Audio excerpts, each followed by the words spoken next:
శ్రీమతి నమః. మన సినిమాల్లో చూస్తూ ఉంటాం కదా, దుష్టశక్తి ఒక మనిషిని చాలా బాధ పెడుతూ ఉంటుంది, ప్రకృతిని కూడా చాలా భయానకంగా మార్చేస్తూ ఉంటుంది, వికృత రూపాలను సృష్టిస్తూ ఉంటుంది. అప్పుడు దైవశక్తి వచ్చి ఆ దుష్ట శక్తిని సంహరిస్తూ ఉంటుంది. ఇలాంటివన్నీ మనం సినిమాల్లో చూస్తూ ఉంటాం కదా. అది సినిమాలకి మాత్రమే పరిమితం కాదు, నిజ జీవితాల్లో కూడా ఇలాంటి సంఘటనలు జరిగాయి. ఆ సంఘటనల్ని కొన్నింటిని ఆధారంగా తీసుకుని మనకి సినిమాల్లో ఇలా చూపిస్తూ ఉంటారనమాట. ఇలాంటి సంఘటనే దాదాపు 1000 సంవత్సరాల క్రితం ఒకటి జరిగింది.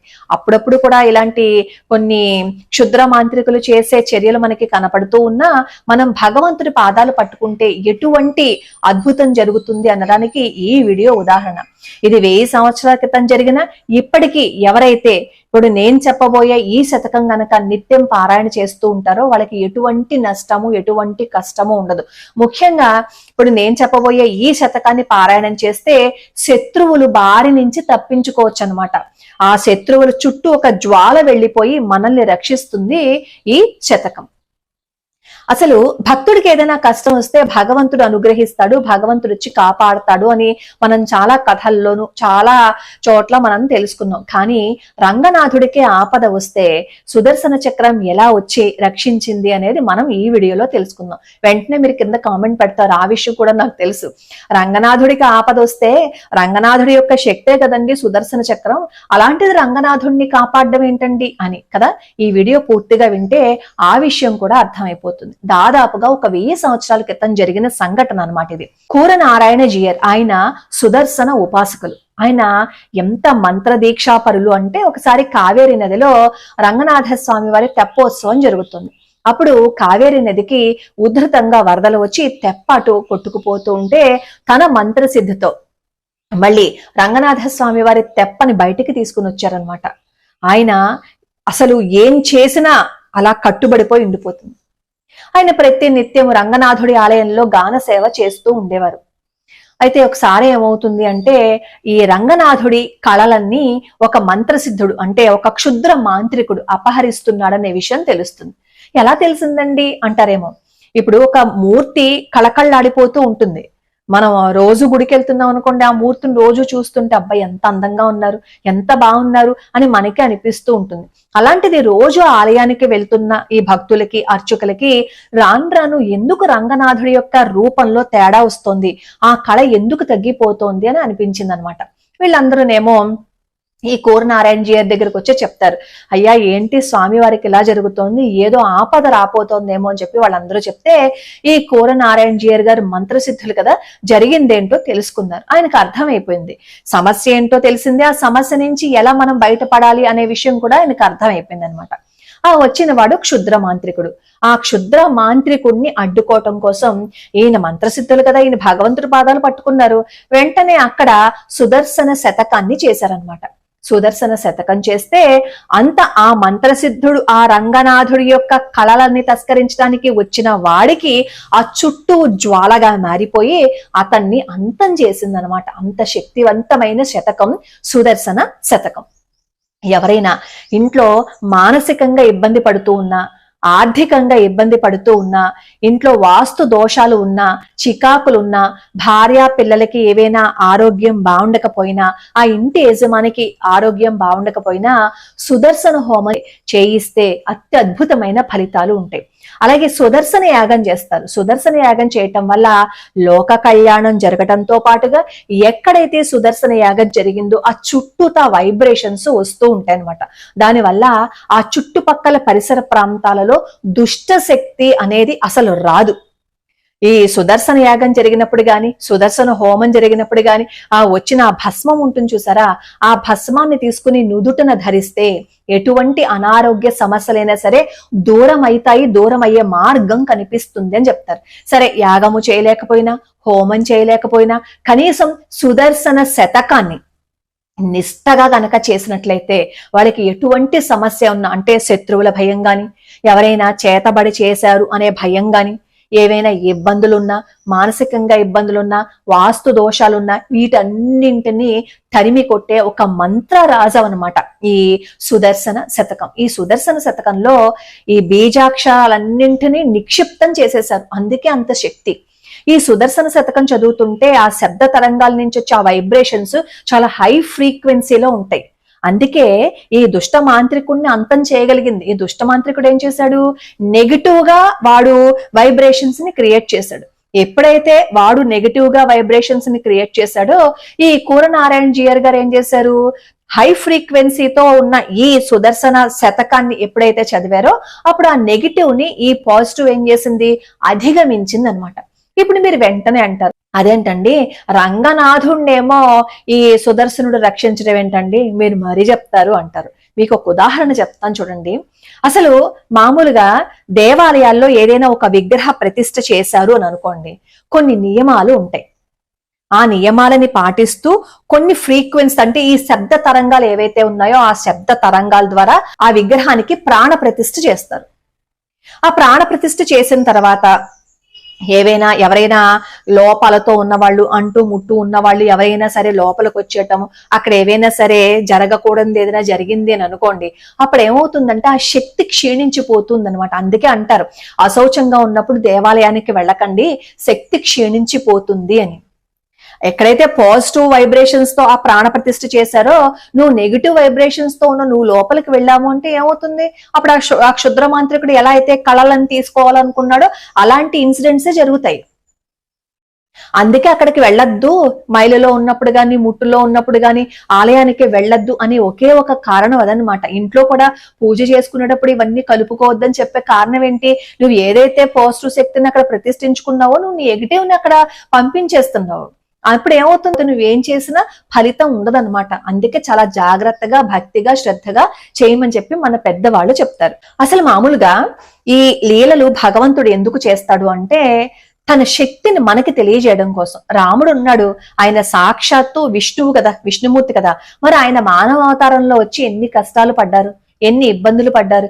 కృష్ణ పరమాత్మ ఎన్ని కష్టాలు పడ్డారు, ఎన్ని ఇబ్బందులు పడ్డారు. మరి వాళ్ళు భగవంతుడు కదా, మరి వాళ్ళు ఎందుకు అన్ని కష్టాలంతా ఇబ్బందులు పడ్డారు, మానవ రూపంలో వచ్చినప్పుడు మానవులు ఏ విధంగా అయితే ఉంటారో వాళ్ళు మనకి చూపించారనమాట. నువ్వు పడ్డ కష్టానికి ఇదిగో నువ్వు ఇలా చేసుకో, నువ్వు ఇలా ఉండాలి, నువ్వు ధైర్యంగా ఉండాలని వాళ్ళ జీవితాలు మనకి చూపించాయి.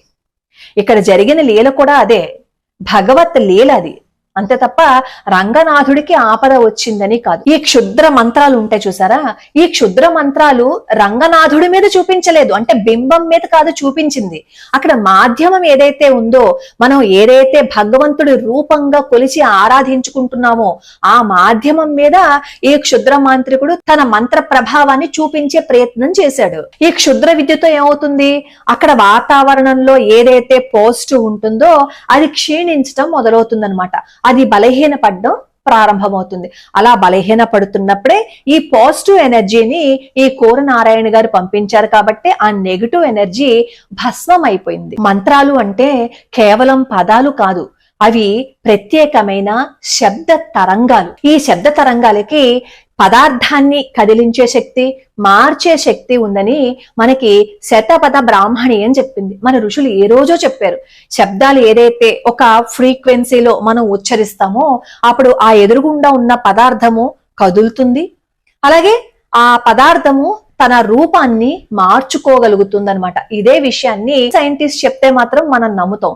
హ్యాండ్స్ అని అతను ఏం చేశాడంటే ఒక ప్రయోగం చేసి ఈ శబ్ద తరంగాలకి, అంటే ఒక ఫ్రీక్వెన్సీలో వచ్చే ఈ శబ్ద తరంగాలకి పదార్థాన్ని కదిలించే శక్తి, పదార్థ రూపాన్ని మార్చే శక్తి ఉందని చెప్పాడు. ప్రతి వస్తువుకి, ముఖ్యంగా ప్రాణ ప్రతిష్ఠ జరిగిన విగ్రహాలకి ఒక ఎలక్ట్రోమాగ్నెటిక్ ఫీల్డ్ ఉంటుంది. థర్మోడైనమిక్స్ ప్రకారము ఎనర్జీని సృష్టించలేము, నాశనం కూడా చేయలేం. కేవలం ఒక రూపం నుంచి మరో రూపంలోకి మార్చవచ్చు లేదా బ్లాక్ చేయవచ్చు అన్నమాట.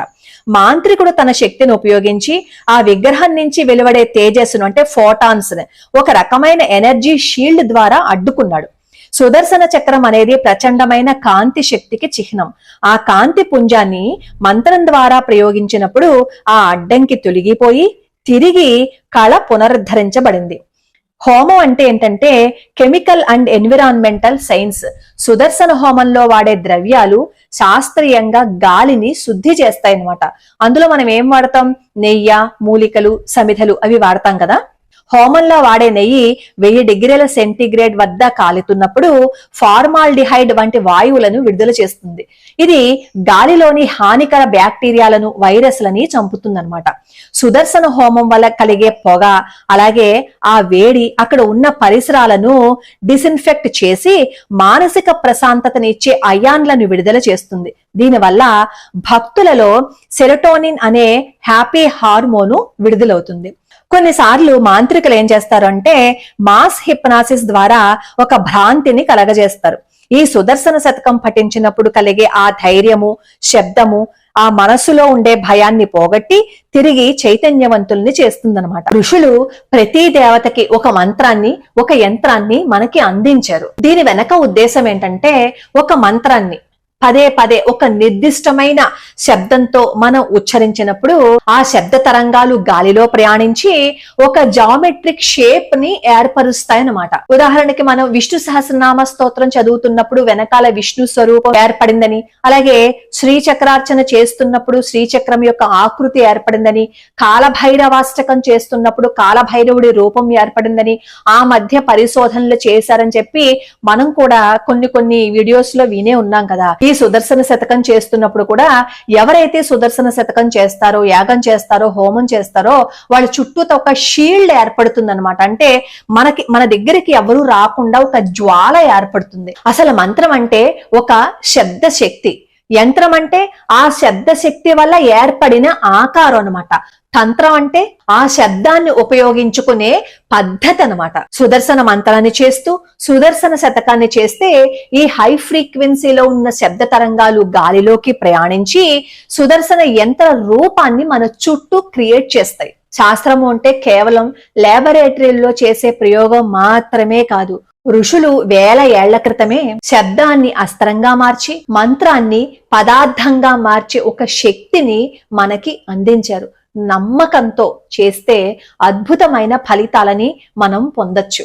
దైవశక్తిని ఎవరు అడ్డుకోలేరు. కానీ బల్బు ముందు ఒక నల్లటి అద్దం పెట్టాము అని అనుకోండి, తాత్కాలికంగా ఆ వెలుతురు బయటికి రాదు. ఎప్పుడైతే ఈ నల్లటి అద్దాన్ని తీసేసామో వెలుతురు ఎలా ప్రసరిస్తుంది? అలాగే తాత్కాలికంగా ఈ నెగిటివ్ వైబ్రేషన్స్ ద్వారా తను ఏదైతే సృష్టించాడో ఒక పొర, ఆ పొరని ఛేదించే ఒక రక్షణ కవచమే సుదర్శన శతకం అన్నమాట. రంగనాథ స్వామి వారి ఆలయంలో జరిగింది. అంటే మనకి పూర్తిగా అర్థం అవ్వాలి అంటే ఒక నెగిటివ్ ఎనర్జీని ఒక పాజిటివ్ ఎనర్జీతో ఛేదించటం. ఎంత శాస్త్రం ఉంది ఒకసారి ఆలోచించండి. మనం చదివే ప్రతి శ్లోకం వెనుక, స్తోత్రం వెనుక ఎంతో అద్భుతమైన సైన్స్ ఉంది అని చెప్తే తప్ప నమ్మలేని స్థితికి మనం వెళ్ళిపోయాం. మన ఋషులు మనకి ఎంతో ప్రేమతో ఎన్నో స్తోత్రాలని, శ్లోకాలని అందించారు. మన ప్రయత్నం మనం చేస్తూ మనకి వచ్చిన ఇబ్బందిని బట్టి ఆ శ్లోకాలని, స్తోత్రాలని, యాగాలని, హోమాలని చేయించుకున్నాము అనుకోండి, జీవితం మారుతుంది.